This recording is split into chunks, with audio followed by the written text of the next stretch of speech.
Le Botox. Peu de mots en médecine esthétique suscitent autant de débats, de peurs et d'idées reçues. Est-ce un poison dangereux? Ou au contraire, un outil médical maîtrisé et sûr? Aujourd'hui, nous allons regarder les faits, calmement, scientifiquement, sans exagération. Bienvenue dans cette vidéo d'information dédiée au botulinum toxine.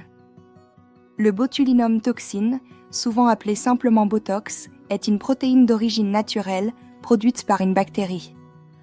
En médecine, elle est utilisée en quantité extrêmement diluée et contrôlée. Il est important de comprendre une chose essentielle, le Botox n'est pas un produit de comblement, contrairement à l'acide hyaluronique. C'est un médicament actif qui agit sur la communication entre le nerf et le muscle. Le mécanisme d'action est à la fois simple et fascinant.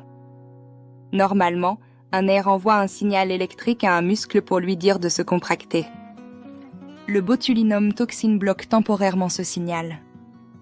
Le muscle se relâche. La peau située au-dessus devient plus lisse. Les rides existantes s'atténuent et surtout, de nouvelles rides ne se forment pas. Beaucoup de personnes pensent immédiatement au visage. Et c'est vrai, mais pas seulement. En médecine esthétique, on l'utilise notamment pour les rides du front, la ride du lion, les pattes d'oie, le relèvement subtil des sourcils ou encore le gummy smile. Mais le Botox a aussi des indications médicales reconnues. La migraine chronique, la transpiration excessive, notamment sous les aisselles, le bruxisme, c'est-à-dire le grincement des dents la nuit. Dans tous ces cas, son rôle est le même, diminuer une activité musculaire ou nerveuse excessive. C'est probablement la question la plus fréquente. Le Botox est-il dangereux? La réponse scientifique est claire, non, lorsqu'il est utilisé correctement par un professionnel qualifié. Les doses utilisées en esthétique sont infimes. Le produit agit localement, uniquement à l'endroit injecté. Il ne circule pas dans tout le corps. Après plusieurs décennies d'utilisation médicale, aucun effet secondaire grave à long terme n'a été démontré lorsque les règles sont respectées. Le Botox n'est pas un traitement permanent. Après environ 3 à 6 mois, le corps dégrade naturellement la protéine.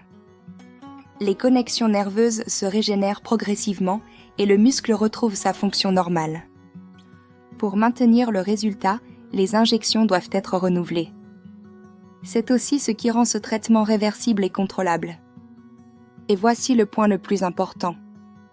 Le Botox doit être injecté exclusivement par des médecins qualifiés, idéalement des dermatologues ou des chirurgiens plasticiens. Le visage est une zone extrêmement complexe. Un millimètre de trop peut entraîner une paupière tombante, une asymétrie, une expression figée. La sécurité, la précision et la connaissance anatomique doivent toujours passer avant le prix. Le Botox est un outil médical au service du bien-être, qu'il soit esthétique ou thérapeutique. Si vous envisagez ce traitement, prenez le temps d'un entretien médical sérieux et personnalisé. Merci de votre attention. À très bientôt pour une nouvelle vidéo d'information.